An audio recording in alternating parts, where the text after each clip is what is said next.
The way to create plasticity is to send signals to the brain that something is wrong, something is different, and something isn't being achieved. So, in other words, the brain becomes plastic when it encounters mistakes, when it encounters errors, when it encounters failure. And yet in schools, making mistakes is often demonized.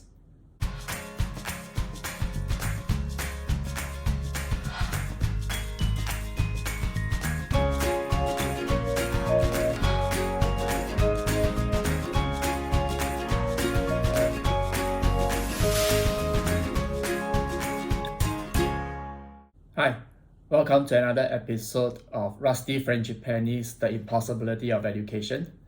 We have not uploaded any videos for this thread for quite some time.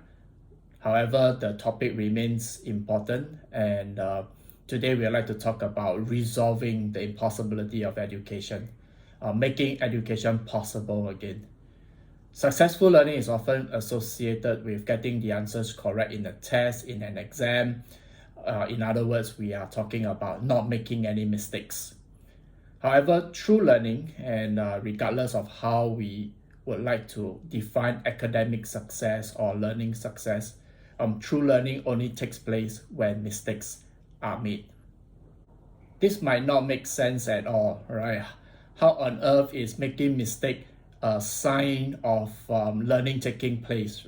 However, if we look into the neuroscience of how learning takes place, and in the definition of neuroscience, very often learning is associated with neuroplasticity, right? Neuroplasticity is really almost a literal changing of the mind, where the synapses are remet, and so then learning as well as unlearning, especially in cases of trauma, unlearning the trauma becomes a possibility, right?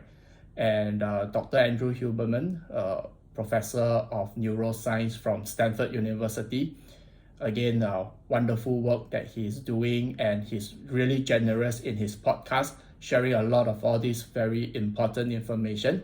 I've got the link down in the description. Do check out his podcast. And he has this to say about neuroplasticity and mistakes. He says, the way to create plasticity is to send signals to the brain that something is wrong, something is different, and something isn't being achieved. So, in other words, the brain becomes plastic when it encounters mistakes, when it encounters errors, when it encounters failure. And yet in schools, making mistakes is often demonized.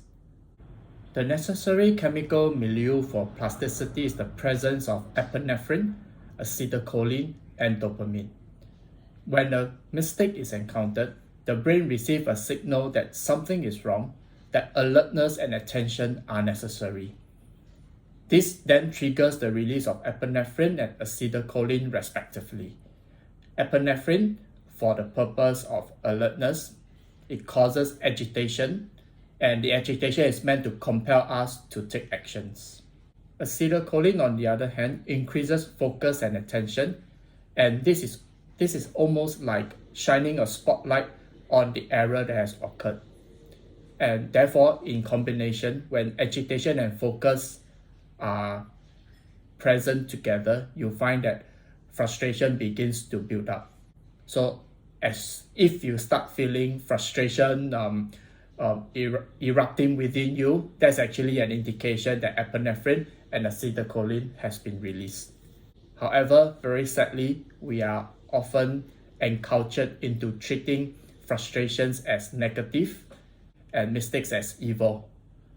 And therefore, when frustration begins to build up, very often we disengage from the task and learning does not take place.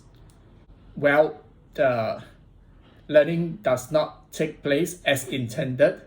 However, it doesn't mean that there is no learning that has taken place. What we have learned instead is to back off from frustration, because the very presence of acetylcholine will mark the nerve cells that are to be changed, and therefore subsequently strengthening or losing synapses while we are sleeping. So the entire process of strengthening or losing synapses takes place when we are in deep sleep, and it depends on the nerve cells that has been marked by the presence of acetylcholine. So in the presence of epinephrine and acetylcholine, and yet we back off from the frustration, we are actually strengthening the backing off from frustration. The third neurotransmitter that causes and accelerates plasticity is dopamine. This is often associated with the reward and pleasure system. It's often understood as a result of pleasure. However, the real function of dopamine is in motivation, is in having us crave for something and therefore compelling us to strive for something, to reach out for something. We have good news and we have bad news. The good news is that the release of dopamine is subjective and dependent on how much we want something. The bad news is the release of dopamine is subjective and dependent on how much we want something. So if we desire desperately enough to learn something or perform a particular task well, dopamine is released and neuroplasticity is accessible to us, and learning becomes possible. If we pin our craving on making mistakes, then each time we make mistake, we are able to lean in further, we are able to deal with the frustration, and because we put in the work, learning becomes possible.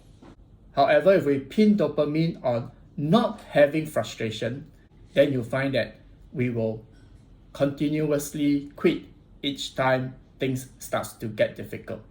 Well, if that's the case, not hard to imagine that the intended learning is not going to take place. So in fact, if we put this into a formula, errors or mistakes plus dopamine actually equals to the growth mindset. The concept of growth mindset is so often misunderstood because the term growth mindset seems to be self-explanatory, and unfortunately, as a result, we find that there is a lot of misconception about what growth mindset is all about. The growth mindset construct emerged from empirical studies conducted by Dr. Carol Dweck as she seeks to understand how people cope with failures. And the results of her research surprised her because she observed unexpectedly that people do not just cope or fail to cope with failures, that some of them actually love failures. In her own words from her book, they, meaning the children in the study, obviously knew something that I didn't, and I was determined to figure it out, to understand the kind of mindset that could turn failure into a gift. Not only weren't they discouraged by failure, they didn't even think they were failing. They thought they were learning. For me, as I read this, it brought to mind Nassim Taleb's search for a term which has the opposite meaning to fragile. In his book, Antifragile, Nassim Taleb talked about being dissatisfied with the terms robust or resilience, because robust and resilient, as far as he is concerned, are not quite the opposite of fragile. They merely meant that when a subject or object is exposed to stress, it does not break.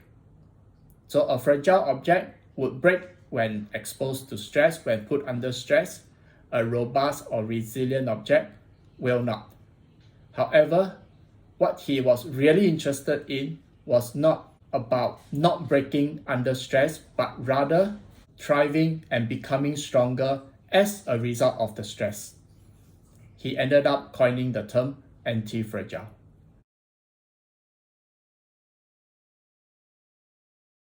Dr. Dweck discovered that there are two mindsets, the fixed mindset and the growth mindset. At its very core, the fixed mindset believes that a person's qualities are carved in stone, unchanging in range and quantity. And therefore, if they encounter a setback, if they encounter a failure, it is an indication that they are not good enough. However, the growth mindset believes that these qualities are cultivated through effort, strategies, and help from others. And therefore, when they encounter failure, it is not an indication that they are not good enough, but it is an indication that they need to put in more effort, or they need to change their strategies, or perhaps they require some help from others so that they might improve. Dr. Dweck goes on in her book to talk about how these mindsets can be shifted and how easily they can be shifted. So if we were to consider the work of Dr. Andrew Huberman, the work of Dr. Carol Dweck, and the work of Nassim Taleb, the idea of learning, true learning happening only when mistakes are made, the concept of the growth mindset, and the concept of being anti-fragile, it all points to education, learning being possible only in the presence of mistakes. So what we really need to do in order to reclaim the possibility of education is to stop demonizing mistakes. We need to remove the fear of making mistakes rather than remove the possibility of making mistakes. Until the next episode, let's begin this push to make education possible again, and let's start by encouraging our students to make mistakes, not because we want them to fail, but because that is the true path to learning.